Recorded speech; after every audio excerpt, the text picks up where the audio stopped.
Récemment, j'ai eu l'occasion de tester une école entière avec des enfants avec le protocole INPP mis au point par Sally Godard. Tous étaient positifs pour le réflexe tonique asymétrique du cou, selon les critères scientifiquement établis par l'INPP.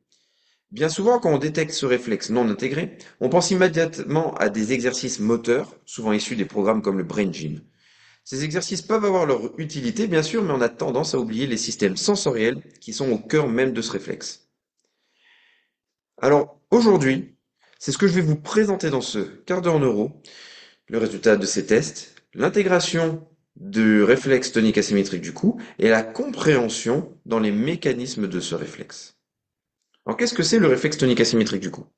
Lorsqu'un nourrisson va tourner sa tête d'un côté, le bras et la jambe du même côté vont s'étendre de manière réflexe. Alors que du côté opposé, le bras et la jambe vont se fléchir. On peut remarquer tous ces enfants qui ont cette position quand ils sont dans leur lit, quand ils sont par terre, et c'est ce qu'on appelle le réflexe de l'escrimeur. Ça prend la même posture. Ce réflexe, il est censé s'intégrer dans les premiers mois de la vie afin de permettre le développement d'une motricité volontaire fluide.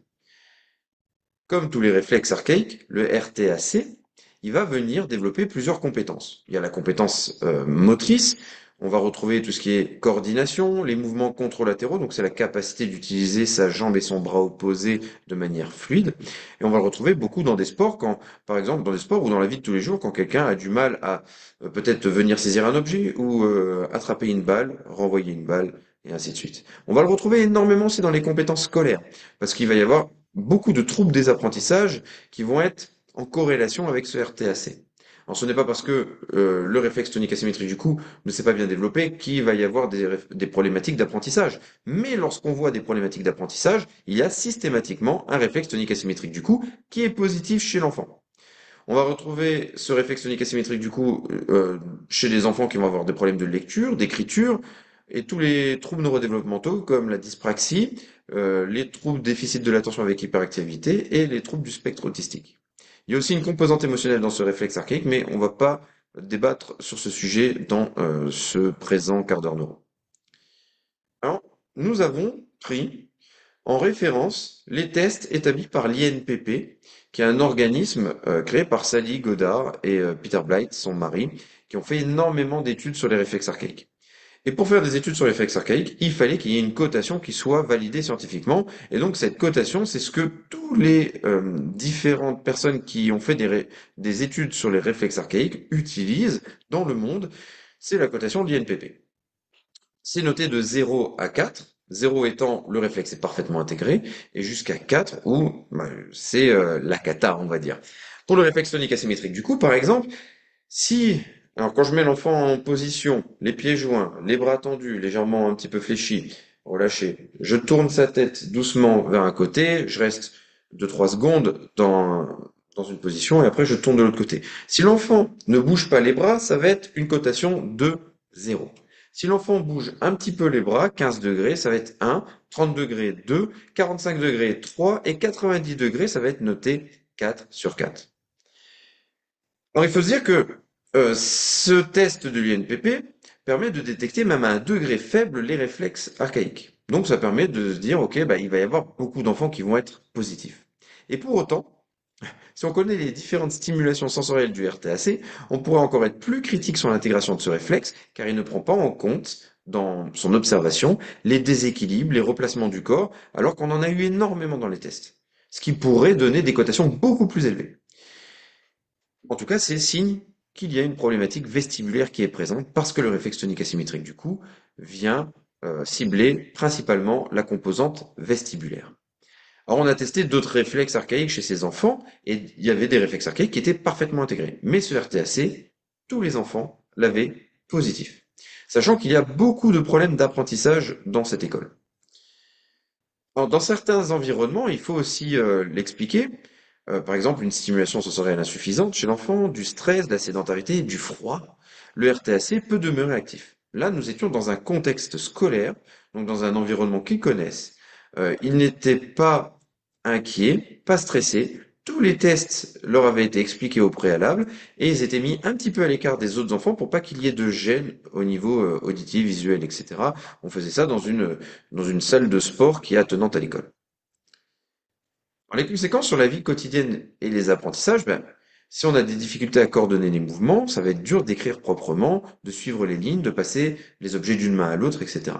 Il y a un potentiel aussi inconfort ou des tensions dans la nuque et les épaules quand on va écrire. Et on va avoir des problématiques d'endurance à l'écriture.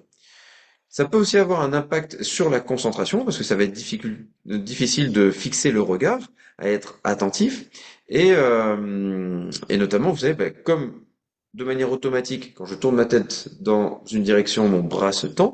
Ben, dès que je vais faire ça, hop, il y a mon bras qui va vouloir se tendre. Donc si je suis en même temps au tableau et que je veux recopier sur ma feuille, ben, ça risque d'être un petit peu cochon et compliqué. Il y a de nombreuses études aussi qui soulignent l'impact des réflexes sur la cognition, mais aussi sur l'impact du système vestibulaire sur le développement cognitif. Alors, les approches habituelles que l'on peut rencontrer pour l'intégrer, ce réflexe tonique asymétrique du cou. Il va y avoir les exercices qui vont être basés sur le mouvement, ce qu'on va retrouver dans le brain gym, dans tout ce qui est BRMT, vous savez, c'est les mouvements rythmés proposés par Bloomberg. Ils proposent, eux, des exercices qui vont être moteurs pour recabler le système nerveux, favoriser l'intégration des réflexes. Alors, il y a plusieurs composantes qui sont travaillées, notamment vestibulaires. Alors, les avantages, c'est que ce sont souvent des exercices qui sont simples, ludiques et accessibles aux enfants. Mais souvent, les exercices, par exemple, tirés des bercements, ils sont pratiqués de manière trop intense, trop longue, et les red flags qui avaient été établis à la base par le docteur Bloomberg ne sont que peu ou pas respectés dans la plupart des méthodologies qu'on a pu observer. Deuxième gros problème, c'est qu'on oublie la priorité sensorielle. Si le système sensoriel sous-jacent au réflexe n'est pas restimulé ou régulé, les exercices moteurs peuvent rester superficiels. On risque donc de passer à côté de la cause profonde, un manque de maturité ou un déséquilibre dans certains canaux sensoriels. Le canal sensoriel principal du réflexe tonique asymétrique du cou, c'est le système vestibulaire. C'est ça qu'on devrait voir normalement quand il est intégré. On teste le système vestibulaire par une rotation angulaire de la tête. Donc là, c'est surtout le canal semi-circulaire, à droite et à gauche. Mais on teste aussi les systèmes proprioceptifs parce que tous les réflexes archaïques ont un lien avec le système proprioceptif. Ben oui, quand je bouge la tête, il y a une réaction réflexe qui se déroule ou pas. Normalement, elle ne devrait pas se dérouler si elle est présente. Donc, si je tourne la tête et hop, le bras se tend, c'est qu'il y a une problématique au niveau proprioceptif aussi. Il y a aussi le système auditif, visuel et tactile qui sont en jeu dans ce réflexe tonique asymétrique du cou. Ben oui, parce que l'enfant, quand il développe le réflexe tonique asymétrique du cou, quand il vous suit du regard, il va tourner la tête et tendre le bras. Donc en fin de compte, il y a plusieurs stimulations sensorielles qui sont à la base de ce réflexe et il va falloir les prendre en compte quand on va vouloir intégrer. Et pourquoi on prend en compte les systèmes sensoriels? Parce que le cerveau, il va traiter le sensoriel avant le moteur. C'est comme ça que ça se déroule dans l'ontogenèse, donc dans le développement des mouvements. Je vais vous prendre un petit exemple. Au début, quand l'enfant est né, on va mettre le doigt dans la main de l'enfant, il va fermer sa main fortement. Et à force d'avoir des stimulations tactiles au niveau de la main, d'avoir des stimulations proprioceptives, de saisir des objets, de plus pouvoir les lâcher, etc., il va comprendre, à force de répétition, ah oui, tiens, j'ai des stimulations sensorielles qui arrivent au niveau de ma main, bah tiens, je sais que maintenant je peux apprendre à relâcher, et puis après à utiliser ma motricité fine. Alors, au niveau du cerveau, ce qu'il faut comprendre, c'est que donc le système sensoriel va intégrer les informations bah, tactiles, auditives, visuelles, vestibulaires, et il va envoyer des commandes au système moteur pour que le mouvement se mette en adéquation avec la stimulation sensorielle reçue. Et pourquoi c'est crucial pour le RTAC de bien développer ces différents systèmes sensoriels? Le RTAC, il est étroitement lié au système vestibulaire. Donc il va être en charge de l'équilibre, de l'orientation dans l'espace, mais aussi des problématiques cognitives, comme j'en ai parlé juste avant. Et il va être étroitement lié aussi à la proprioception. Donc la proprioception, c'est la position et les mouvements des muscles et des articulations dans l'espace. Donc lorsque la tête tourne, le vestibule, il enregistre cette rotation, et ce système est dysfonctionnel ou immature, la réponse motrice, elle va être inadaptée. Donc en conséquence, si on se contente d'exercices moteurs sans nettoyer ni stimuler correctement les voies sensorielles, on ne résout pas le problème en profondeur. Alors, comment rééduquer le sensoriel? On va faire des évaluations du système vestibulaire, on va venir travailler sur différentes activités proprioceptives, tactiles, mais aussi visuelles et auditives. Donc on va mettre en place tout un cheminement progressif et ensuite on mettra en place du sensorimoteur. Donc c'est stimuler un système sensoriel et activer une motricité en adéquation. Et après on va mettre en place vraiment des exercices moteurs comme on peut retrouver dans le brain gym dans les mouvements rythmés de Bloomberg.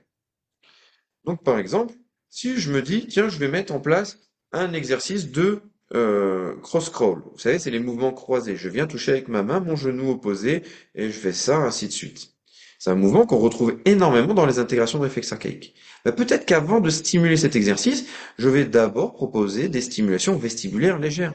Ça peut être par exemple un balancement sur un ballon, ça peut être tout simplement des petits rebonds, des petits sauts sur place, mais je vais lui apporter des stimulations vestibulaires, en tout cas qui vont lui correspondre, pour lui permettre déjà d'intégrer cette notion vestibulaire. Peut-être que ça va être tout simplement faire des nons de la tête, ce qui va me permettre déjà d'amener de l'information au niveau de mon système vestibulaire.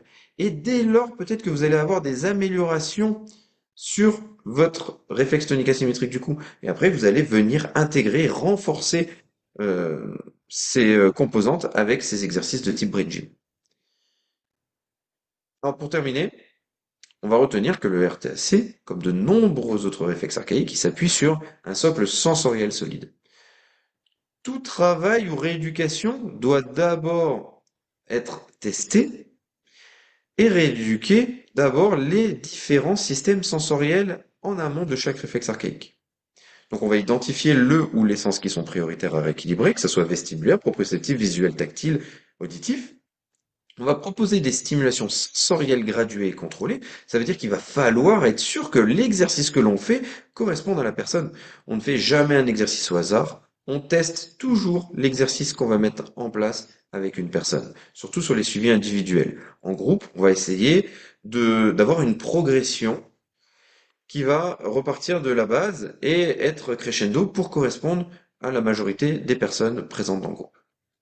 Ensuite, ça va s'accompagner d'exercices qui vont être stimulés sensoriellement et par le moteur, donc sensorimoteur, et après des exercices un peu plus moteurs. On va suivre l'évolution en notant les changements posturaux, cognitifs, mais aussi par rapport aux tests que l'on a fait en amont. Et on va pas oublier l'environnement. Parce que s'il y a du stress, que l'enfant est tout le temps assis, de manière prolongée, qui n'a pas assez de stimulation dans sa vie de tous les jours, malheureusement, le réflexe ne s'intégrera pas comme il faut. Donc je vous remercie d'avoir suivi ce quart d'heure neuro consacré au réflexe tonique asymétrique du cou et à l'importance de la rééducation sensorielle avant de se focaliser sur les exercices moteurs.